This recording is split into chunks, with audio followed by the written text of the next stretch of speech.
കർത്താവിൽ പ്രിയരെ, ഉൽപ്പത്തി പുസ്തകം 27-ാം അധ്യായത്തിൽ ഒരു സംഭവമുണ്ട്. എന്താണെന്നറിയാമോ?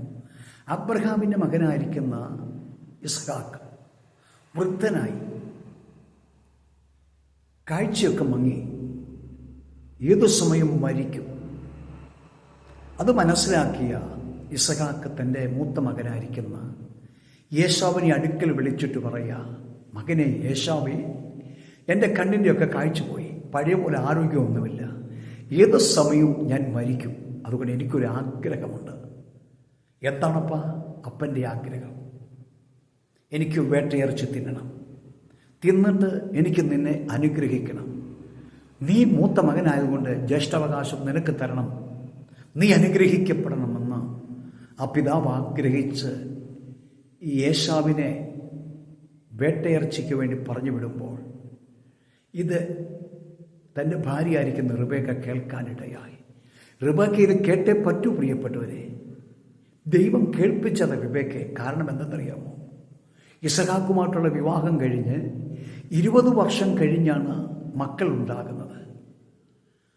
ആ ഇസഹാക്ക് റിബേക്കയ്ക്ക് വേണ്ടി പ്രാർത്ഥിച്ചു. ഉദരത്തിൽ 2 പിള്ളകളുണ്ടായി. അപ്പോൾ റിബേക്ക പ്രാർത്ഥിക്കാൻ പോകുന്നുണ്ട്. പ്രാർത്ഥിക്കുമ്പോൾ ദൈവം ഇടപെട്ടു. നിന്റെ ഉദരത്തിൽ 2 മക്കളുണ്ടെന്നും 2 പേര് 2 വംശങ്ങളായി മാറുമെന്നും. മൂത്തവൻ ഇളയവനെ സേവിക്കും. അതായത് ആരാണോ ഇളയവൻ അവൻ ജ്യേഷ്ഠനായി മാറും. അനുഗ്രഹം അവൻ്റെ മേൽ വരും, ജ്യേഷ്ഠാവകാശം അവന് ലഭിക്കും എന്നൊരു ദൈവിക ദൂത് പ്രാർത്ഥന മുറിയിൽ കേട്ടു. ഇത് ഇസ്ഹാക്കിന് അറിയത്തില്ല, മക്കൾക്കാർക്കും അറിയത്തില്ല, റിബേക്കയ്ക്ക് മാത്രമേ അറിയത്തുള്ളൂ. അപ്പം ആ ദൂത് നിവൃത്തിയാകാതിരിക്കാൻ വേണ്ടി പിശാച് പദ്ധതി ഒരുക്കുമ്പോൾ ദൈവത്തിൻ്റെ കൃപയാൽ റിബേക്ക അത് കേട്ടു.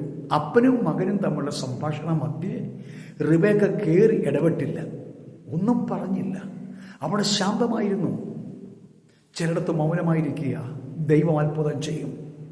എന്നിട്ട് പെട്ടെന്ന് ഓടി വന്നിട്ട് യാക്കോബിനോട് സംഭവങ്ങൾ പറയുക. മകനെ, നിന്റെ അപ്പൻ ഇസ്ഹാക്ക് നിന്റെ ജ്യേഷ്ഠനായിരിക്കുന്ന ഏശാവിനെ അനുഗ്രഹിക്കാൻ പദ്ധതി ഒരുക്കിയിരിക്കുന്നു.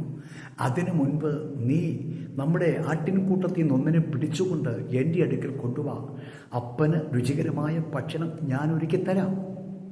നീ അതുകൊണ്ട് അപ്പൻ്റെ അടുക്കലേക്ക് ചെല്ലണം. നീ പറയണം, ഞാൻ മൂത്ത മകനാ ഏശാവ എന്ന് പറഞ്ഞുകൊണ്ട് അനുഗ്രഹം പ്രാപിക്കണം. അപ്പോൾ ഈ യാക്കോബ് പറയുക, അമ്മ, അപ്പൻ വാർദ്ധക്യത്തിലാണെങ്കിലും ക്ഷീണാവസ്ഥയിലാണെങ്കിലും അപ്പൻ തിരിച്ചറിഞ്ഞു കഴിഞ്ഞാൽ അപ്പൻ എന്നെ അനുഗ്രഹിക്കുന്നതിന് പകരം അപ്പൻ എന്നെ ശപിക്കുമെന്ന് പറഞ്ഞു.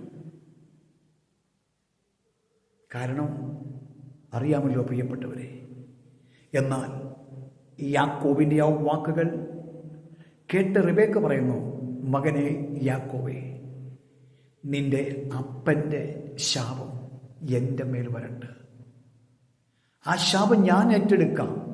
നീ അനുഗ്രഹിക്കപ്പെട്ടേ പറ്റൂ, നീ ഉയർച്ച പ്രാപിച്ചേ പറ്റൂ. ദൈവിക വാഗ്ദത്തമുണ്ട് നിന്റെ മേൽ.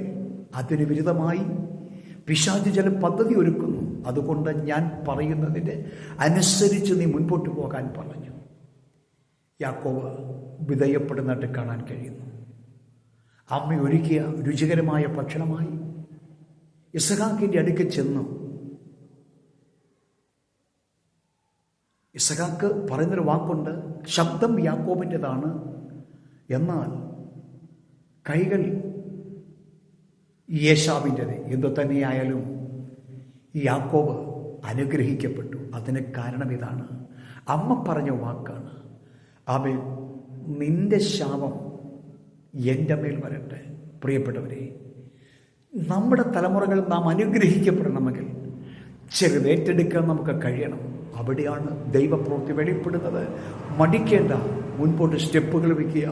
ദൈവിക അനുഗ്രഹം നഷ്ടപ്പെടാൻ ദൈവം അനുവദിക്കുന്നില്ല.